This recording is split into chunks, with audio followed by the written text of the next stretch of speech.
নমস্কার, সকলকে স্বাগত জানাই রহস্য রোমাঞ্চের আরেক নতুন গল্পে। আচ্ছা, ইংরেজি সাহিত্যের বিখ্যাত ডিটেকটিভের চরিত্র বললে আগে কার নাম মাথায় আসে? Sherlock Holmes.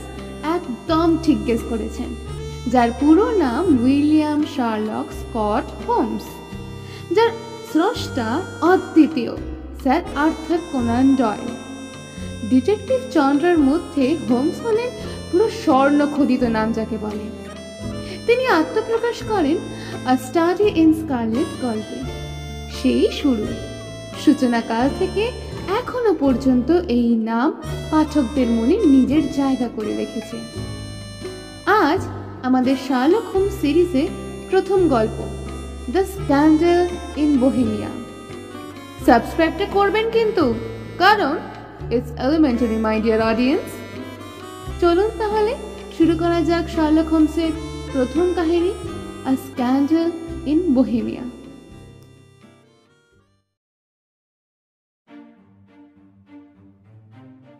শার্লক হোমসের চোখে তিনিই নাকি একমাত্র দ্য ওম্যান। তার মানে এই নয় যে মেয়েটির প্রতি দুর্বলতা ছিল হোমসের। মন যার ঘড়ির কাঁটার মতো সুসংযত, কোনো ভাবাবেগ সেখানে ঠাঁই পায় না।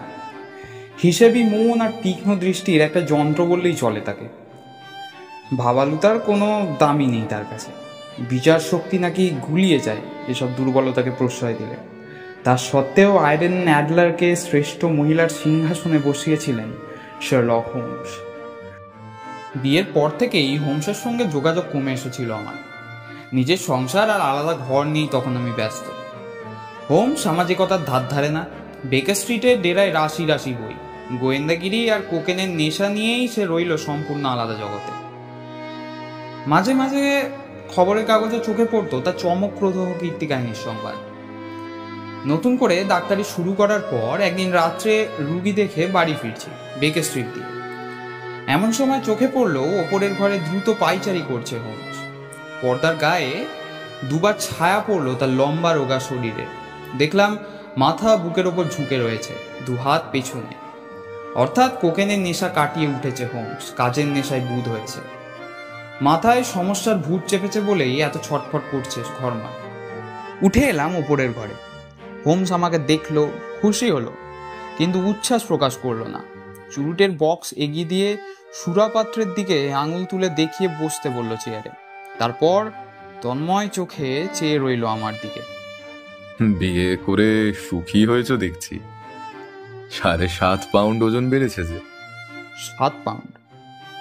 আবার ডাক্তারি শুরু করলে নাকি? তুমি জানলে কি করে? দেখে আলো দেখছি সম্প্রতি খুব ভিজেছ বৃষ্টিতে, আর একটা হকম্মার ধারি ঝিঝ উঠেছে বাড়িতে। ভায়া, বাড়াবাড়ি হয়ে যাচ্ছে নাকি? সেকাল হলে তোমায় নিঘাত জ্যান্ত পুড়িয়ে মারা হতো। আসলে লাস্ট থার্সডে কান্ট্রি সাইড গিয়েছিলাম হেঁটে, ফিরেছি অতি কষ্টে।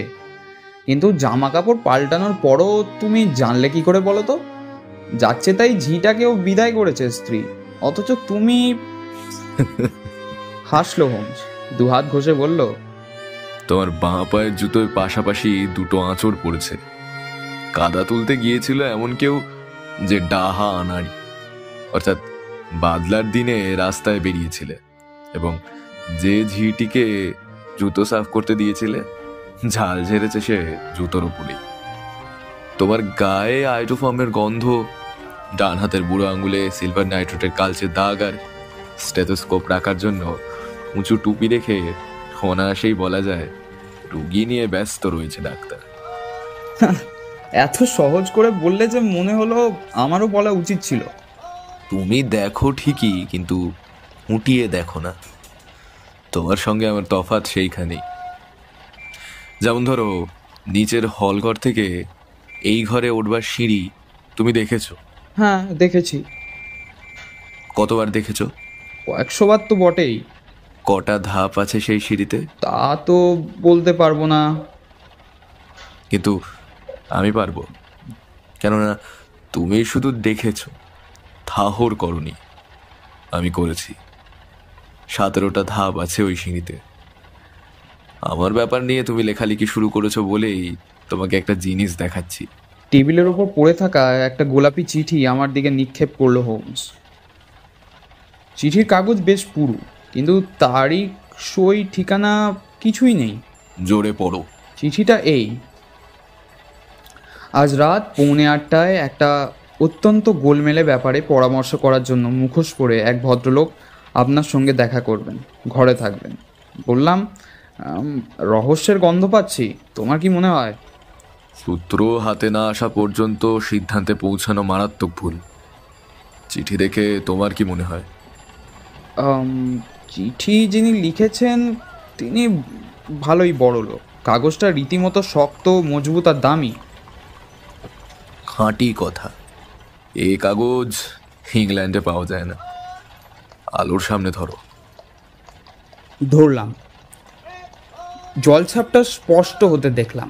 জি এর পাশে ক্যাপিটাল ই, একটা ক্যাপিটাল পি আর একটা ক্যাপিটাল জি এর সঙ্গে টি। কি বুঝলে? কারিগরের নাম বা মনোগ্রাম হবে হয়তো। না, জি এর সঙ্গে টি থাকার মানে গেসেল শাফট, জার্মান শব্দ, মানে কোম্পানি। আমরা যেমন কোম্পানিকে কোং লিখি, ওরাও তেমনি গেসেল শাফটকে এইভাবে লেখে। পি মানে পেপার।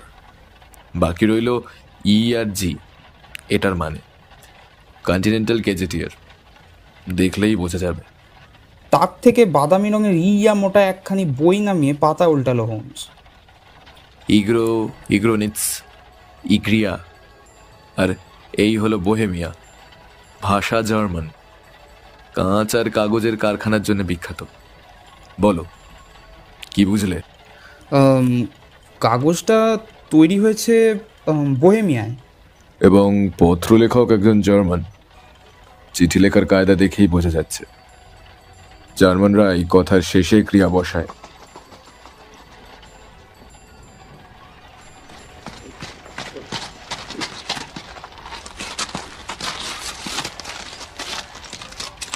কথা শেষ হতে না হতেই ঘোড়ার পায়ের টকবক শব্দ, গাড়ির চাকার ঘর আওয়াজ এবং দোরগোড়ার ঘণ্টার ধ্বনি শোনা গেল। ভদ্রলোক কিন্তু এসে গেছেন। 2 ঘোড়ায় টানা গাড়ি মনে হচ্ছে। পরক্ষণেই উঁকি দিল জানালায়। ঠিক বলেছি, জোড়া ঘোড়ায় টানা ব্রুহাম গাড়ি। এক একটা ঘোড়ার দামে কমসে কম 150 গিনি হবে। ওয়াটসন, এ কেসে টাকা আছে হে। আমি তাহলে যাই? মোটেই না। কেসটা ইন্টারেস্টিং, না থাকলে কিন্তু আফসোস করতে হবে। ধীর স্থির ভারিক্ষী পদশব্দ সিঁড়ি বেয়ে উঠে এসে স্তব্ধ হলো দরজার সামনে। পরক্ষণেই টোকা পড়ল পাল্লায়, বেশ জোরে গাঁট টোকার আওয়াজ, যেন কর্তা ব্যক্তি কেউ। ভেতরে আসুন। ঘরে যিনি ঢুকলেন, মাথায় তিনি রীতিমতো ঢ্যাঙা, 6.5 ফুটের বেশি, হারকিউলিসের মতো গরম। পোশাক দারুণ দামি, কিন্তু ভীষণ জমকা, ইংল্যান্ডের রুচিতে আটকায়। সারা গায়ে কুবেরের সম্পদ যেন ঢেলে দেওয়ার চেষ্টা করা হয়েছে। মাথায় হ্যাট, আধখানা মুখ কালো মুখোশে ঢাকা। একটা হাত মুখোশ ছুঁয়ে রয়েছে, যেন ঢুকবার আগে এইমাত্র ঠিক করে নিলেন মুখোশটা। মুখের নিচের দিকে প্রখর ব্যক্তিত্ব যেন ঠিকরে বেরোচ্ছে। মোটা ঠোঁট আর লম্বা থুতনিতে গোয়ার তুমি, গাজওয়ারি আর মনের জোর বেশ স্পষ্টভাবেই ফুটে উঠেছে। রুক্ষ জার্মান উচ্চারণে বললেন, চিঠি পেয়েছেন? বলে পর্যায়ক্রমে আবার হোমসের দিকে তাকালেন, যেন বুঝে উঠতে পারছেন না কার সঙ্গে কথা বলবেন। বসুন। ইনি আমার বন্ধু এবং সহযোগী ডক্টর ওয়াটসন। কার সঙ্গে কথা বলছি জানতে পারি? আমার নাম কাউন্ট ফন গ্রাম, বোহেমিয়ার খানদানি লোক আমি। আপনার বন্ধুকে বিশ্বাস করা চলে তো? উঠে দাঁড়াতে যাচ্ছি, টেনে বসিয়ে দিল হোমস। বলল, হয় দুজনে শুনবো, নয় কেউ শুনবো না। এনার সামনেই বলুন। কাঁধ ঝাঁকি দিয়ে কাউন্ট বললেন, তাহলে কথা দিন অন্তত 2 বছর এ ব্যাপারে প্রকাশ করবেন না। করলে ইউরোপের ইতিহাস অন্যরকম হতে পারে। বেশ, কথা দিলাম। আমাকে যিনি পাঠিয়েছেন তিনি চান না আমার পরিচয় ফাঁস হয়ে যাক। মুখোশ লাগিয়েছি সেই কারণেই। আর আমার আসল নামও আপনাকে বলিনি। জানি। বোহেমিয়ার আমস্টাইন রাজবংশের সুনাম অক্ষুণ্ণ রাখার জন্য এত সাবধান হতে হচ্ছে। সোফায় হেলান দিয়ে চোখ বুজে হোমস বললে, তাও জানি। অবাক হলেন রহস্যময় মক্কেল। হোমসের নাম ডাক যে অকারণে হয়নি তা যেন বুঝতে পারলেন। চোখ খুলল হোমস, খুলে বলল, মহারাজ যদি মন খোলসা করে সব বলেন তাহলে আমার দিক দিয়ে পরামর্শ দিতে সুবিধে হয়। তড়াক করে লাফিয়ে উঠলেন বিরাট দেহী আগন্তুক। দুমদাম করে ঘরময় কিছুক্ষণ চারিপাক দিয়ে একটানে মুখোশ খুলে নিয়ে নিক্ষেপ করলেন মেঝেতে। হ্যাঁ হ্যাঁ, আমি রাজা, এত লুকোচাপা কিসের? আমিও তাই বলি। আপনি মুখ খোলার আগেই বুঝেছিলাম আজ আমার ঘরে পায়ের ধুলো দিয়েছেন স্বয়ং জিউক। ব্যাপারটা এত গোপনীয় যে কাউকে বিশ্বাস করতে পারিনি। প্রাহা থেকেই ছদ্মবেশ ধরে আসছি। শুরু করুন। বছর 5 আগে ওয়ারশ নগরের নাম করা অভিনেত্রী আইরিন অ্যাটলারের সঙ্গে আমার আলাপ হয়। নামটা শুনেছেন নিশ্চয়ই। ডাক্তার, নামের লিস্টটা বার করো তো। নামী ব্যক্তিদের যাবতীয় বৃত্তান্ত লিখে রাখত হোমস। দরকার মতো তা কাজে লাগত। আইরিন অ্যাটলারের নাম পেলাম একজন ইহুদি প্রফেসর আর মিলিটারি অফিসারের নামের মধ্যে। দাও। নিউ জার্সিতে জন্ম 1858 সালে। ইম্পেরিয়াল ওয়ার্স রঙ্গমঞ্চের মূল গায়িকা। থিয়েটার ছেড়ে দিয়ে লন্ডনে আছেন। বুঝেছি। একে যেসব চিঠি লিখেছেন এখন তা ফেরত চাইছেন, এই তো? তাই বলতে পারেন। লুকিয়ে বিয়ে করেছিলেন? মোটেই না। দলিল টলিল বা প্রশংসাপত্র জাতীয় কিছু আছে কি? একদম না। তাহলে সে চিঠি যে আসলো তা প্রমাণ করা যাবে কি করে? আমার হাতের লেখা দেখে। হাতের লেখা জাল করা যায়, প্যাডের কাগজ আমার, তাও চুরি করা যায়। সিলমোহরটাও যে আমার, তাও নকল করা যায়। আমার ফটো। সে আর এমন কি, সে তো কিনতেও পাওয়া যায়। কিন্তু দুজনে একসঙ্গে আছি যে ফটোতে। সর্বনাশ, খুব কাঁচা কাজ করেছেন যে। তখন কি আর কাণ্ডজ্ঞান ছিল আমার? বয়স কম, যুবরাজ ছিলাম। এখনই তো মোটে 30 বছর বয়স আমার। ফটোটা ওর কাছ থেকে সরাতে হবে। সে চেষ্টা হয়েছে, পারিনি। তাহলে কিনে নিন। বেচবে না। চুরি করান। 5 বার চেষ্টা করেছি মিস্টার হোমস। 2 বার চোর দিয়ে, 1 বার দেশ বেরোনোর সময় মালপত্র সব ধরিয়ে দিয়েছিলাম। আর 2 বার পথে ঘাপটি মেরে থেকে 1 বারও পারিনি। ছবি নিয়ে কি করতে চান উনি? স্ক্যান্ডিনেভিয়ার রাজকন্যার সঙ্গে আমার শীঘ্রই বিয়ে হবে। মেয়েটি যদি জানতে পারে আমার চরিত্র ভালো নয়, বিয়ে ভেঙে যেতে পারে। আইরিন অ্যাটলার ছবিখানা সেখানেই পাঠাবে। পাঠিয়ে দেননি তো? না, বিয়ের কথা যেদিন আনুষ্ঠানিকভাবে ঘোষণা করা হবে সেদিন পাঠাবে, অর্থাৎ সামনে সোমবার। 3টে দিন পাচ্ছি হাতে। আপনি লন্ডনেই আছেন তো? হ্যাঁ, ল্যাংহবে পাবেন আমাকে। খবর সেইখানেই দেব। দেনা পাওনার ব্যাপারটা কি হবে? যা বলবেন তাই হবে। রাজ্যের খানিকটা দিয়ে দিতে পারি ফটোর দাম হিসাবে। আইরিন অ্যাডলারের ঠিকানাটা কি? Briony Lodge, Serpentine Avenue, Saint John Wood. ফটোটা ক্যাবিনেট সাইজের? হ্যাঁ। Good night. খুব শিগগিরই খবর পাবেন। ডিউক ঘর থেকে বেরিয়ে যাওয়ার পর হোমস আমাকে বলল, কাল বিকেল 3টে নাগাদ চলে এসো, এই নিয়ে কথা বলা যাবে এখন।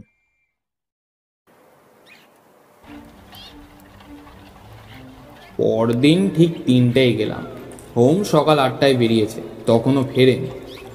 আগুনে চুল্লির ধারে বসে রইলাম ফেরার পথে। ঘড়িতে ঢং ঢং করে 4টে বাজতেই দরজা খুলে ঢুকলো একজন কদাকার সহিস, পোশাক নোংরা, মুখে দাড়ি গোঁফ, চোখ রাঙা, ভাবভঙ্গি মাতালের মতন। তিনবার আপাদমস্তক চোখ বোলানোর পর চিনলাম এটি বহুরূপী হোমস। শোবার ঘর থেকে 5 মিনিট পরেই বেরিয়ে এলো স্যুট টাই পরা ভদ্রলোকের চেহারায়। আগুনের সামনে পা ছড়িয়ে বসে পেট ফাটা হাসি হাসলো বেশ কিছুক্ষণ।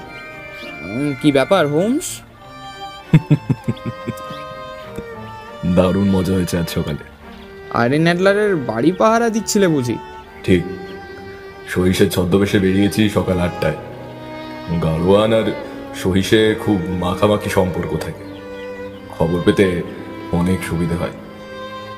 ব্রাউনি লজ বাড়িটা দোতলা, রাস্তার উপরে, পেছনে বাগান, ডান দিকে সাজানো বসার ঘর, বড় বড় জানলা। বাগানের পাঁচিল বরাবর একটা নোংরা গলি ঢুকেছে ভেতরে। সহিসরা ঘোড়া দলাই মলাই করছে সেখানে। আমিও হাত লাগালাম, বিনিময় পেলাম 2 পেনি, 8 বোতল মদ, তামাক আর আইরিন অ্যাডলারের সম্পর্কে অনেক খবর। নির্ঝঞ্ঝাট মহিলা, ভোরে বেড়াতে যাওয়া আর কনসার্টে গান গাইতে যাওয়া ছাড়া রাস্তায় বেরোন না। 7টায় ফিরে ডিনার খান।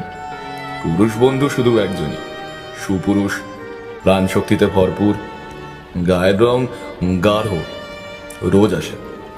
পেশায় উকিল, নাম গডফ্রে নর্টন।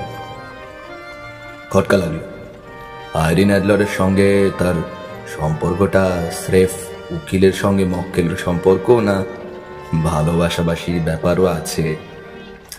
প্রথমটা যদি ঠিক হয় তাহলে ফটো তান হেফাজতেই আছে এবং তদন্তের ক্ষেত্র আরো বাড়ল। ভাবছি কি করব, এমন সময় একটা গাড়ি এসে দাঁড়ালো বাড়ির সামনে। লাফিয়ে নামলেন এক ভদ্রলোক। চেহারা দেখেই বুঝলাম ইনি গডফ্রে নর্টন। ব্যস্ত সমস্তভাবে গারোয়ানকে গাড়ি নিয়ে দাঁড়িয়ে থাকতে বলে ঝিয়ের পাশ দিয়ে ঝোঁ করে ঢুকে গেলেন ঘরে, যেন হরদম যাতায়াত আছে বাড়িতে। ভেতরে রইলেন আধ ঘন্টা।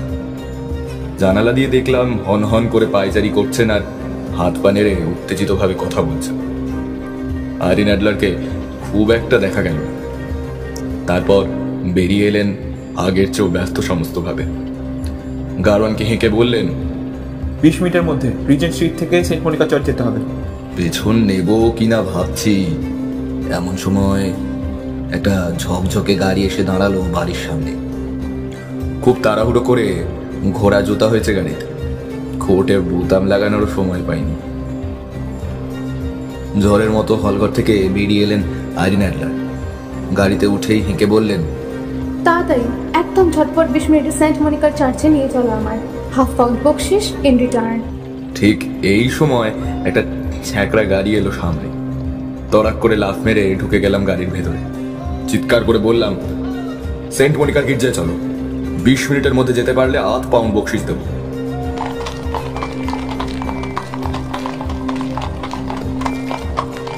উল্কা বেগে গাড়ি পৌঁছালো গির্জার সামনে। ভেতরে ঢুকে দেখলাম আইরিন অ্যাডলার, গডফ্রে নর্টন আর পাদ্রী ছাড়া কেউ আর নেই। বেদির সামনে দাঁড়িয়ে 3 জনে। আমাকে দেখেই কিন্তু 3 জনই দৌড়ে এলো আমার দিকে। আমি তো অবাক। গডফ্রে নর্টন টানতে টানতে আমাকে বেদির কাছে নিয়ে গেল। চলে এসো, তোমাকেই দরকার। আর মোটে 3 মিনিট বাকি, সাক্ষী না থাকলে আইনে ফাঁক থেকে যাবে। পর মুহূর্তে শুনলাম বিড়বিড় করে মন্ত্র বলা হচ্ছে আমার কানের কাছে, এবং আমিও তা দিব্যি আউলে যাচ্ছি। যা জানি না তার সাক্ষী দিচ্ছি, অর্থাৎ গডফ্রে নর্টন আর আইরিন অ্যাডলারের বিয়েতে মধ্যস্থতা করছি। In the name of the Holy Spirit, I now solemnly declare you husband and wife. চোখের নিমিষে বিয়ে হয়ে গেল। সবাই খুব খুশি। £1 পুরস্কারও পেলাম পাদ্রীর কাছে। ব্যাপারটা বুঝলাম, সাক্ষী ছাড়া বিয়ে দেওয়া যাচ্ছিল না। রাস্তা থেকে সাক্ষী আনতে গেলে সময় বেরিয়ে যেত, তাই আমাকে পেয়ে বসতে গিয়েছে সকলে। এত হেসেছিলাম সেই কারণে। বাবা, এ তো সকাল থেকে দেখছি অনেক কাজ করে ফেলেছো। তারপর কি হলো? গির্জার বাইরে এসে দুজনে গেলেন দুদিকে। যাওয়ার আগে গডফ্রে নর্টন বলে গেলেন সন্ধ্যে নাগাদ রোজকার মতো আসবেন তিনি। কোণে ফিরলেন বাড়িতে। আমিও এলাম এখানে তোড়জোড় করতে। কিসের তোড়জোড়? খেয়ে নিয়ে বল, পেটে না আগুন জ্বলছে। বিকেলে তোমাকে দরকার। কাজটা কিন্তু বেআইনি, ধরা পড়ার সম্ভাবনাও আছে। রাজি? 100 বার কমরেড। উদ্দেশ্য মহৎ হলে সবকিছুই করতে রাজি, কিন্তু মতলবটা কি তোমার? উদ্দেশ্য সত্যি মহৎ। এখন 5টা বাজে। 2 ঘন্টা পরে ব্রায়োনি লজে পৌঁছবো আমরা। আইরিন অ্যাডলার তখন খেতে ফিরবেন।